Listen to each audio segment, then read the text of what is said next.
자, 두 번째는 여러분들 아마 공부하셨을 것 같은데요. CSR, 기업의 사회적 책임, 기업의 사회적인 역할, 요즘 이야기한 유행하는 ESG에 대한 것들이죠. 근데 왜 프로포잘 공부하다가 갑자기 뭐 ESG, SR, 뭐 SVR, SCR 이야기를 하나 하는 것들 중에 있으실 건데요. 여러분들 이게 어디 시간에서 듣는 거예요? 법제론에서 하시나요? 행정론에서 하시나요? 아마 다 들어오셨을 겁니다. 한번 같이 보도록 할게요. 자, 환경에 대한 거. E는 environment입니다. 환경. 그 다음 S는 social이라고 해서 사회고요. 지배구조라고 하는 건 government라고 그래요. governance 또는 government 뭐 여러 가지 이야기를 합니다만 환경과 사회와 지배구조에 관한 문제를 맞춰야 된다라고 하는 것들이죠. 근데 왜 이런 것들을 이야기를 하느냐. 실제로는요.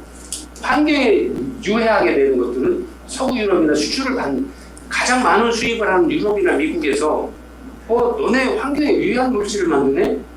우리 안 받아. 우리 안 살 거야. 그래 규제를 만들어 놓죠. 이 규제에 맞지 않으면 너네 물건 우리한테 수입 안 돼. 너네나 소비해. 우리는 안 할 거야. 라고 하는 거죠. 이게 어떻게 보면 지구의 환경에 살리기 위한 노력들을 하고 있는 거고요. 또 사회구조에 대한 문제가 되죠. 강제노동의 문제. 그 다음에 영유아 노동의 문제. 청소년들의 노동. 그 다음에 여성 취약한, 사회적으로 취약한 여성들의 노동력을 착취해서 만들어내는 물건들. 대표적인 게요. 여러분들 나이키에서 축구공 하나가 얼마인지 아세요? 그래서 저도 옷을 입고 나이키에서 만든 축구가 얼마인지 아세요? 나이키 운동화 얼마일까요? 다 다르잖아요. 네, 그냥 평균 10만 원 정도 한다고 얘기할까요? 10만 원이면 영어로 그냥 100불 한다고 하죠. 나이키 운동화를 인도나 파키스탄이나 베트남이나 이런 곳에서 만들어요. 아니면 남미 쪽에서. 예. 원가가 얼마 들까요? 거기서 만들 때. 봤는데 기억이 전혀 안 나요. 예. 건강하신 거예요. 10불, 20불? 예. 파키스탄 아이들이 운동화를 그 축구공을 손으로 꿰매거든요. 돈을 하는 거 겉에 가죽을. 그것도 초등학교를 못 가는 아이들. 손이 이렇게 저도 TV 보니까 막 제 손보다 더 굳더라고요. 굳은 살이 배겨져. 그 아이들이 학교도 안 가고 이렇게 앉아 빼내는 거예요. 그 대바늘 같은 거. 삽을 받아요. 하루에 12개 교회에서. 예. 예. 100불에 파는 걸 걔네들한테 삽을 줘요. 그러면 물론 나이키에서 원재료도 사야 될 거고 뭐 또 아니 근데 얘네들이 12개를 꿰매야 삽을 받아요. 4달러. 그러니까 실제로 원재료까지 다 포함해도 죄송한데 15불이 안 넘는데요. 근데 그게 적당한 경제력을 가진 한국이나 미국이나 이런 나라에 유럽에 가서 팔면 그 100불 100달러가 되는 거예요. 이동하는데 얼마 들까요? 수백 개 한 번에 날르는데 그러면 예를 들어 그것까지 유통비용까지 표현을 해도 한 20불, 12불, 15불 해서 넉넉하게 한 30불 들었다고 하죠. 나머지 70불을 버는 거예요. 유통하고 뭐 이랬다고 해서. 엄청난 폭리를 취하는 거죠. 그리고 사회적으로 불평등을 야기하게 되는 거죠. 그래서 그러한 문제가 없이 제품을 만들어서 판매해야 된다라고 해서 그런 기업들은 불매운동을 하고 있죠. 여러분들 이제 사회복지와 관련돼서 제가 관심을 가졌던 부분들 중 하나가 그 옛날에 그 유럽에서요 그 여성들 비하해가지고 그 여성들이 승진을 못하고 하는 경우들이 지금 저희 나라도 많죠. 네. 저희가 이제 기업들 가서 보면 삼성이나 이런데 반도체 기업들 가면 여사 그 간부들이 하는 소리가 30년 됐는데 상무 한번 다뤄보려고 하는데 도저히 안 될 것 같다고. 저것들이 자리를 안 비켜주고 인사 때만 계속 물먹인다고. 막걸리 한 잔 먹으면서 그냥 한탄을 하시더라고요. 네? 감독관님이 좀 얘기 좀 하거나 이런 문제를 해결해 줄 수 없는. 아니 제가 이재용이하고 친구면 하죠.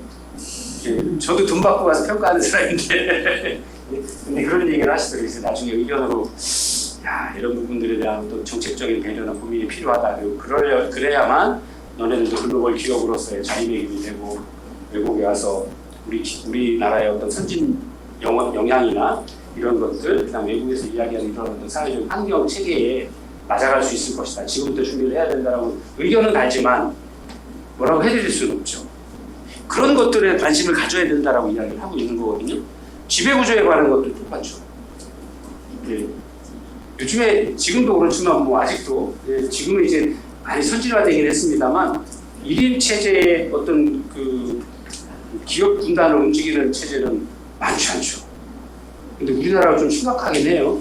삼성의 그 법적 싸움을 그렇게 했지만 최소한 뭐 전체 금액의 10% 정도 안 되는 지주회사의 주식을 가지고 어마어마한 기업을 명령을 하고 있잖아요.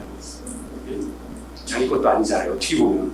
그리고 제가 그때도 이제 그 사회정의 실천연합에 많은 분들한테 가서 교육도 듣고 해서 보면 우리나라가 그런 대기업 집단이 만들어질 때 죄송한데 국민의 피와 땀으로 만든 거죠.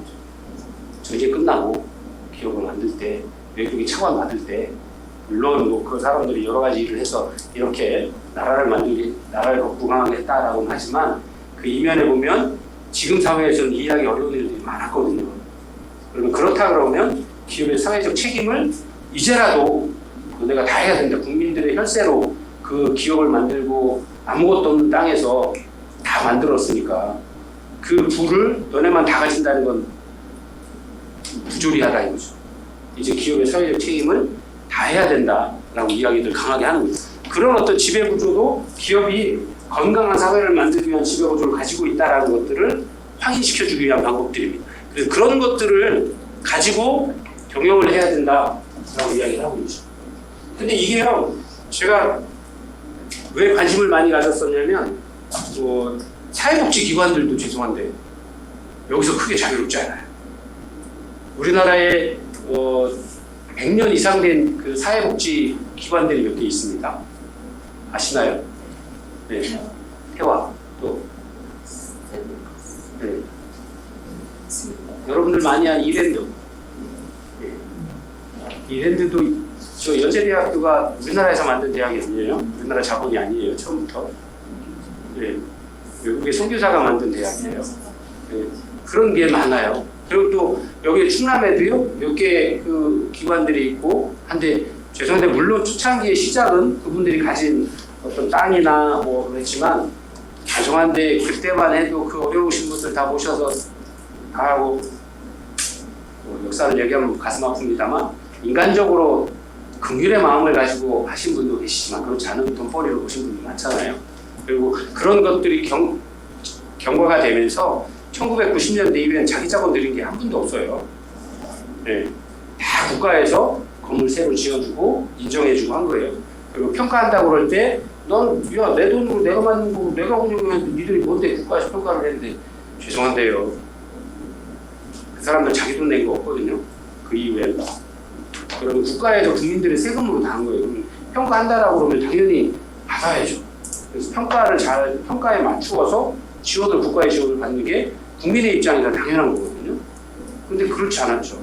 근데 지금은 뭐 그 과정에 지금도 계속 그 변화를 요구하고 있습니다만 바로 이러한 ESG 경영도 사회복지기관에서 해야 된다라고 이야기를 하고 있습니다.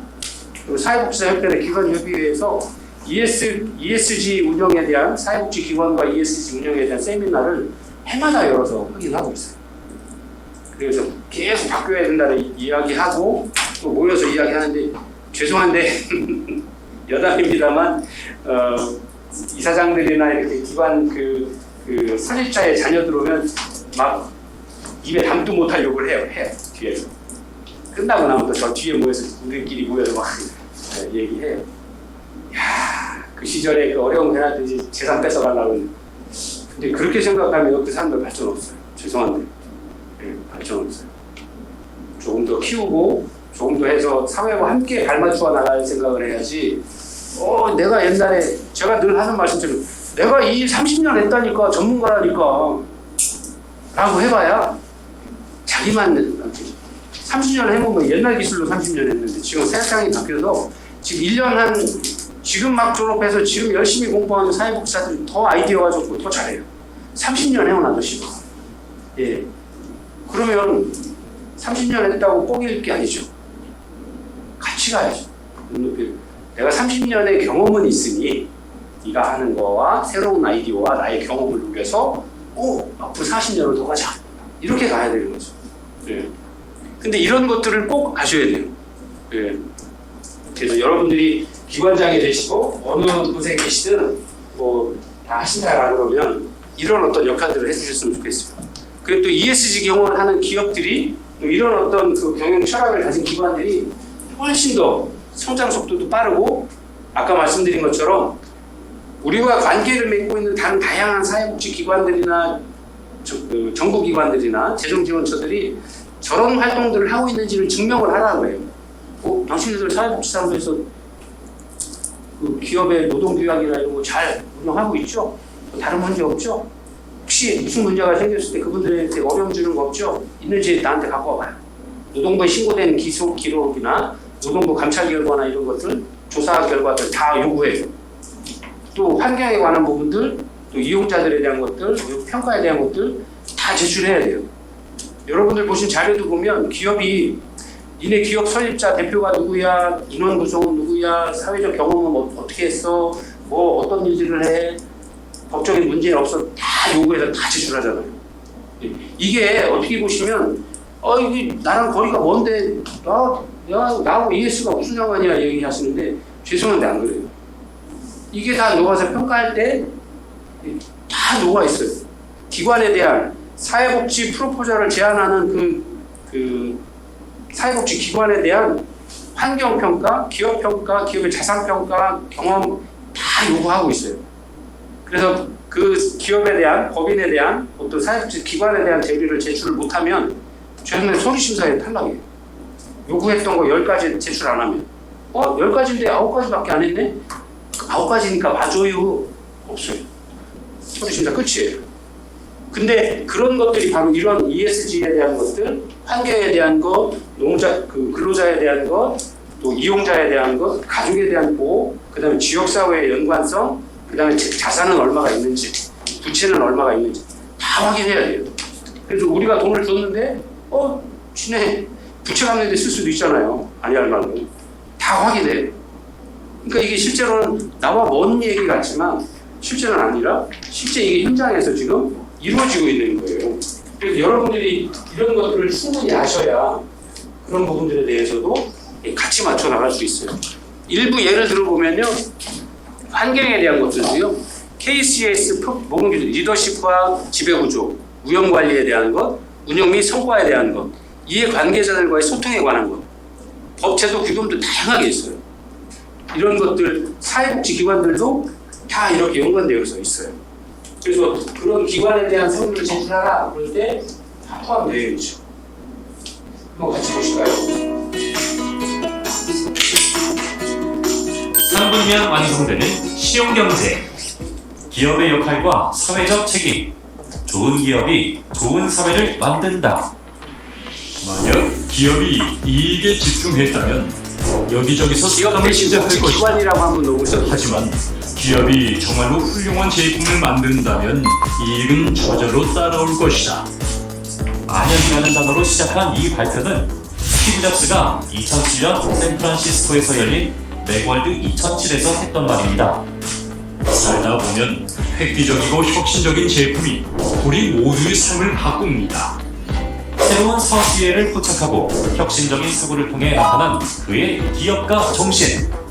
스티브 잡스에 의해 탄생한 전자제품은 세상을 바꾸었고 그의 회사는 급속도로 성장했습니다.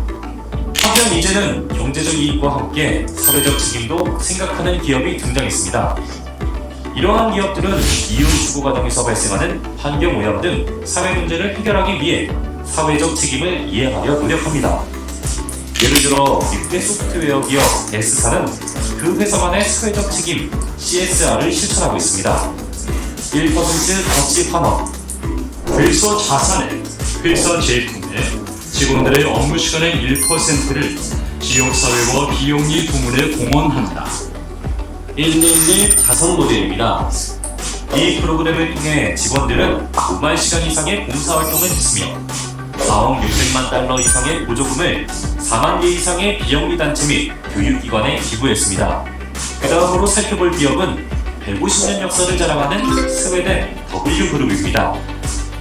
스웨덴 국내 총생산의 30% 이상을 차지하는 이 기업은 특별한 경영 방침을 가지고 있는데요.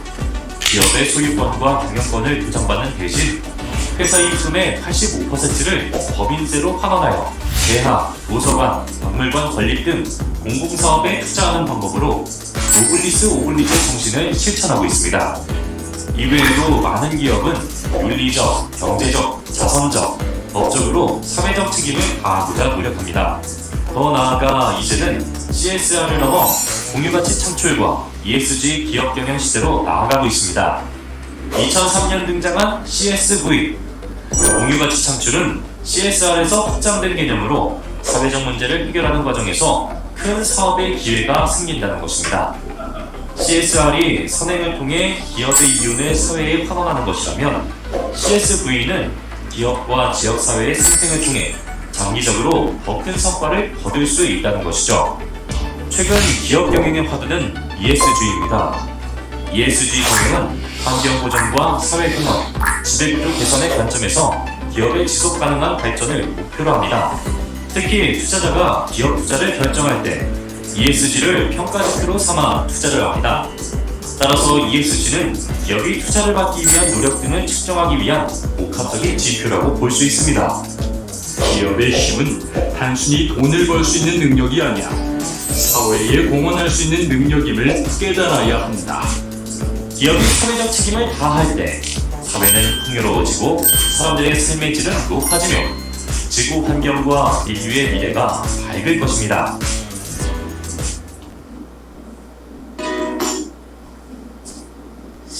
자, 이렇게 보시면 기업에 대한 것들하고 사회복지기관하고 똑같아요. 기업을 기관으로 바꾸고 제품을 우리가 제공하는 서비스로 바꿔서 보시면 되거든요. 예. 그리고 실제로 아마 이게 기업에 대한 것들이 이렇게 강력하게 요구되기 때문에 아마 이제 사회복지기관에 대한 것들도 이런 요구들이 점차 거세질 거예요. 예. 그리고 지금은 클라이언트와 그 가족분들이 옛날처럼 단순히 뭔가 부족하거나 해서 무슨 수혜를 받는 수혜자의 생각들을 버리시니까 오래됐고요. 또 사회복지기관에 종사하는 사회복지사들도 그런 생각들, 내가 뭔가 나누는 자선과는 분명히 구별해서 생각해야 되거든요. 그분들이 가지신 권리예요. 당연히 누려야 될 권리예요. 그러면 그 권리를 얼마나 효율적으로, 효과적으로 제공해주고 그들과 함께 우리 기관이 계속 지역사회에서 함께 발전해 나갈 수 있을 거냐라는 어떤 경영의 관점에서 본다라 그러면 이런 함께 가는 경영을 하지 않으면 존재할 수 없어요. 예. 굉장히 중요한 겁니다. 그리고 또 하나 아까 말씀드린 것처럼 사회복지 프로포잘을 평가하는 많은 기관들이나 공공기관들, 재정지원처들이 이런 요구를 해요. 너네 얼마나 지역사회와 같이 하고 있어? 클라이언트와 그 가족을 위해서 너네들이만 하는 활동들은 뭐가 있어? 객관적으로 증명해서 줘봐. 평가받은 거 있으면 줘봐. 아니면 공공기관에 제출해서 어떤 등급을 받은 거 있으면 갖고 와봐. 라고 해서 이왕이면 지원처들 중에서 A 등급을 받은 기관을 돈을 주지 B, C 그런 데 관심이 없는 기관에 프로그램이 좋다라고 해서 그 기관에 재정 지원할게. 3년 동안 1억씩 3억 줄게. 소리 안 하거든요. 그리고 이게 사회복지기관에서 하고 있는 프로그램들은 아까도 처음 공부하신 대면 서비스잖아요. 대인 서비스잖아요. 그러니까 그런 어떤 그 환경에 관한 부분들, 대외적인 부분들이 얼마나 평가를 받고 있느냐, 공식적인 기관에서 평가를 잘 받고 있느냐에 따라서 신뢰도가 달라질 수 있어요. 네. 신뢰의 문제인 거예요. 이게 앞으로는 사회복지를 하시는 모든 분들도 기업 경영하시는 분들처럼 클라이언트와 나의 관계를 고민을 해보셔야 돼요. 그래서 이런 어떤 사회복지에서의 마케팅 방향은 국민 모두의 행복을 추구하는 방법이에요. 대면 서비스, 대인 서비스이기 때문에. 그리고 또 미래 사회 문제에 대한 우리 사회적인 책임들을 어떻게 같이 나누어 갈 거냐 하는 겁니다. 그리고 미래 사회에 대한 우리 기관의 사회복지의 동원들은 어떤 방법으로 가는 것이 좋을 거냐 하는 부분들을 함께 고민해 나가야 된다고 하는 거죠. 이게 되지 않으면 사회복지기관들, 사회복지사들이든 제자리에서만 머무실 거예요. 재작년이죠. 벌써 2023년이었네요. 저희 학생분들도 다 수업 시간에 그냥 다 모시고 왔었는데 저희가 국회에서 지역 소멸이나 초고령 사회에서의 돌봄을 어떻게 할 거냐. 네. 그래서 그 여의도에 가서 같이 했죠. 네. 토론하고 제가 주 발제자가 돼서 토론도 하고 저희 학교 교수님들도 관련 있는 다른 교수님들 몇 분 소개해서 같이 오고 국회의원분들도 모시고 우리 학생분들도 모시고 와서 패널로 예, 가서 토론도 하고 대학생들 과정, 대학원생들 과정도 토론을 했는데 이런 것들 자주 열어서 기관들이 어떤 것들을 해야 되는지 그다음에 공부하는 학생들은 어떤 생각을 갖고 어떻게 접근해야 되는지 갔다 와서 다들 너무 좋아하시더라고요. 학생분들이 이게 좀 제대로 수업하는 것 같다라고 말씀을 하시더라고요. 근데 왜냐하면 학교에서 공부했던 것들을 현장에서 다양한 저기 의사들도 오고 다 봤거든요. 고령화 사회니까요. 의사들은 어떻게 접근하는지, 공공의료기관을 접근하는 방법, 사회복지기관에 접근하는 방법, 행정기관에 접근하는 방법들을 다 같이 보고 토론을 하니까 즐겁죠. 재밌죠. 예. 그리고 그런 것들을 통해서 그동안 공부하셨던 것들을 한 번 또 정리를 하시니까 너무 좋아하셨던 거예요. 그래서 공부를 통해서 이런 어떤 사회 문제에 관심을 가지고 또 이렇게 사회 문제에 관심을 가지셔야 여러분들이 제안서라고 하는 것들은 기존에 있던 사회 문제들이 어떤 방식, 기존에 해왔던 방식이 아니라 전혀 새로운 방식으로 접근을 하는 거거든요. 아니면 기존에 해왔던 방식을 다르게 변화시켜줘야 되거든요. 그렇게 하려고 그러면 굉장히 다양한 시각을 갖고 있어야 돼요. 직접 경험이 됐든 간접 경험이 됐든. 그리고 자유롭게 생각하실 수 있어야 돼요.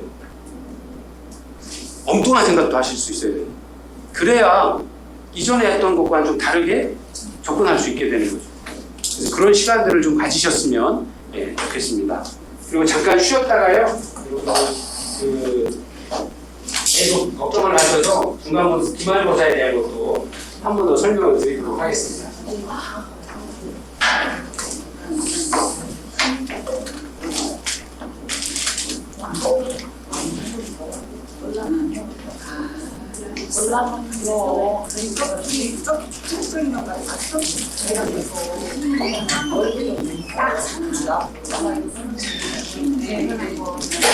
진짜 많은 거